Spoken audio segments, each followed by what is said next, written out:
Hello po mga mamamayang, magandang umaga po sa inyong lahat. Ngayong umagang ito ay gagawa po ako ng kalamay pinya. At ito na po ang mga sangkap sa kalamay na gagamitin ko. Unang-una, 3½ cups ng glutinous rice, 1 cup na grated ubi, 1 cup na sugar, 1 can ng coconut milk, 3 tablespoon ng butter, tsaka gagamitan ko din itong sweet purple yam na nasa garapon. Gagamit din po tayo ng tubig pag nagkulang po yung ating coconut milk. So, ayan na po lahat ang ating mga ingredients. Ngayon po ay paghahalu-haluin ko na po ang mga to. Ang unang-una ko po palang gagawin ay i-melt po muna natin tong butter para doon sa ating glutinous rice para hindi siya didikit mamaya.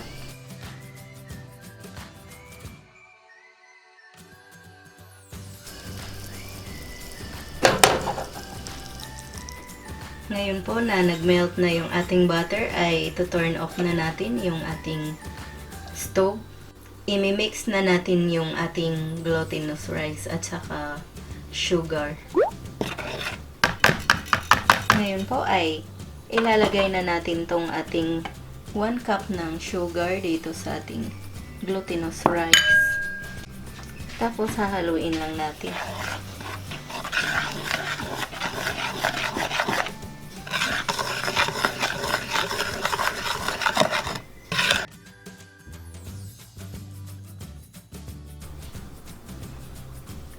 Ngayon po ay ready na po nating ilagay itong ating coconut milk.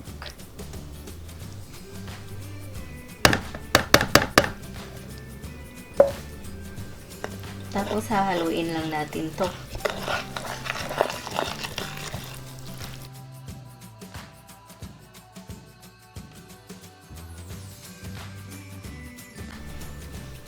Ngayon pong medyo nagkulang yung ating gata ay dadagdagan natin ng water.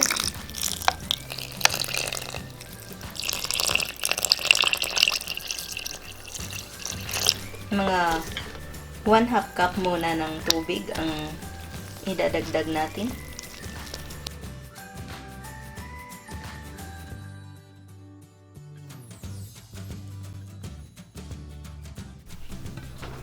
Ngayon po, pag ganyan na po ang itsura ng glutinous rice nyo ay pwede na po nating ilagay yung ating butter na 3 tablespoon.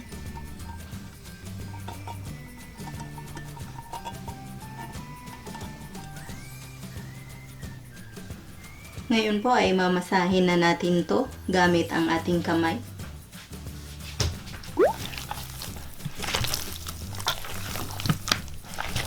Maghugas lang po tayo ng kamay tapos imamasa natin to.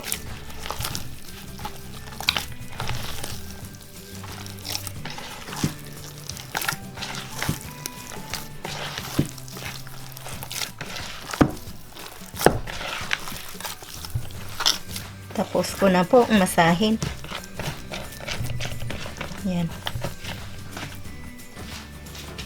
Ngayon pong tapos na nating masahin yung ating flour or glutinous rice. Ito namang ating ubi, ang lalagyan natin itong sweet purple yam na mayroon na pong timpla. Kasi sweet na nga siya. 2 tablespoon po ang ilalagay natin.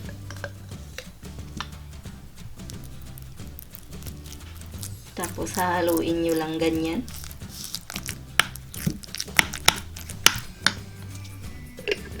Huwag po masyadong marami ang ilagay nyo kasi matamis na po yan. Baka masobrahan sa tamis. Tapos mayroon pang asukal doon sa glutinous rice. Kaya huwag nyo na pong sobrahan yung paglagay nito.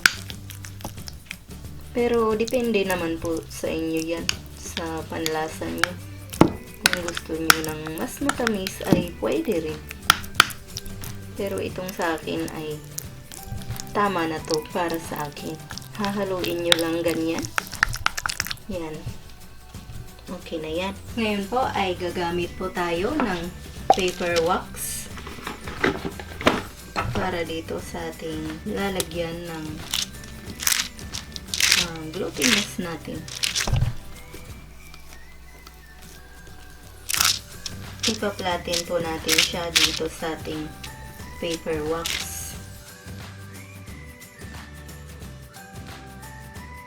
Ayan po. Ipapakita ko po sa inyo mamaya pag natapos ko na po. Ayan na po ang magiging itsura ng ating glutinous pagkatapos po nating mai-flatten. Ngayon po ay ilalagay na po natin yung ating ubi. Ilalagay na po natin to dito sa gitna. Ganyan po.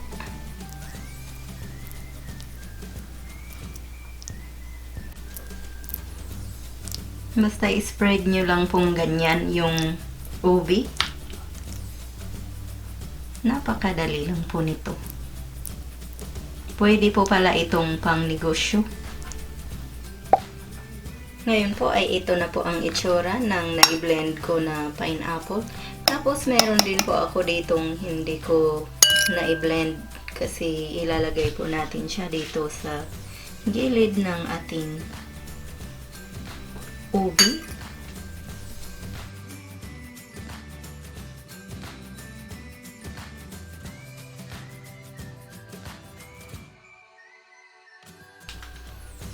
Ngayon po ay i-roll na natin to. Dahan-dahan lang po. Ipapakita ko po sa inyo mamaya pag na-roll ko na. Mahirap kasing mag-roll nito tapos nagbibideo. Basta iganyan nyo lang. Yan. Tanggalin nyo dito yung sa gilid tapos i-roll nyo ganyan. Ngayon po mga mamamayang, pinalitan ko po siya ng aluminum foil kasi po dumikit yung una kanina. So, medyo naano siya, nagkalat ang palaman. So, pero pwede pa rin po ito.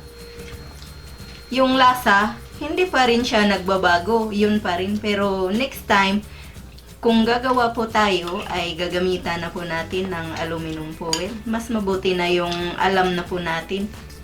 Ngayon po ay ilalagay po muna natin to sa loob ng refrigerator ng mga overnight. Ayan na po mga mamamayang, medyo lumabas po yung palaman. Pero tignan nyo po ang ginawa ko. Mas lalong gumanda yung ginawa ko. Ngayon ay hihiwain natin to. Yan, medyo matigas na po siya. Kasi na-overnight na po natin to. Yan.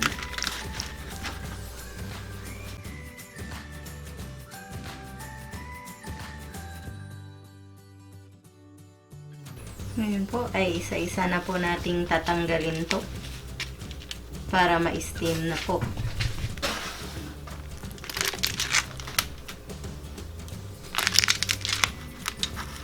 Tatapusin ko po munang hiwain to tapos tatanggalin ko siya at i-steam ko na po.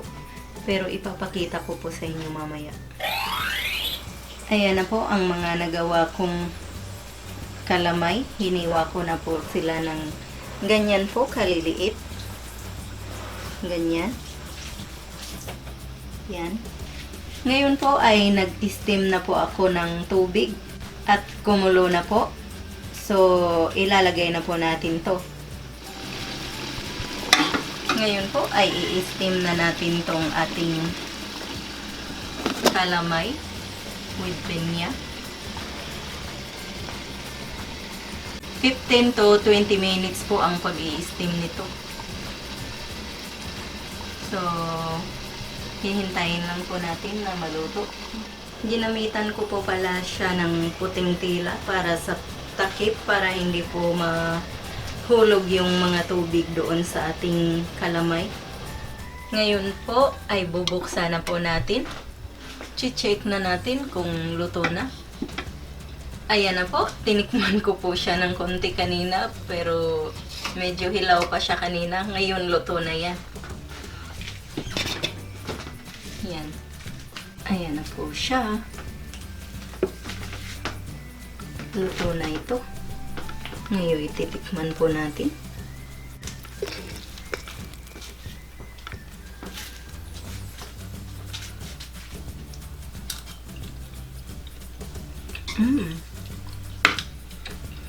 Sarap. Sobrang sarap po niya. Pwede pong pangnegosyo. Ngayon po ay ito naman ang lulutuin natin. Itong last batch ng kalamay. Ngayon po ay tatakpan na po natin ng mga 15 minutes para po hintayin natin na maluto. Ito na po mga mamamayang ang ating kalamay pinya recipe. Sana po ay subukan nyo ang reseping ito. Sana ay magustuhan nyo at sana ay mag-like, mag-subscribe at mag-share kayo. Ito po ang inyong ate Mayang na nagsasabing, mabuhay!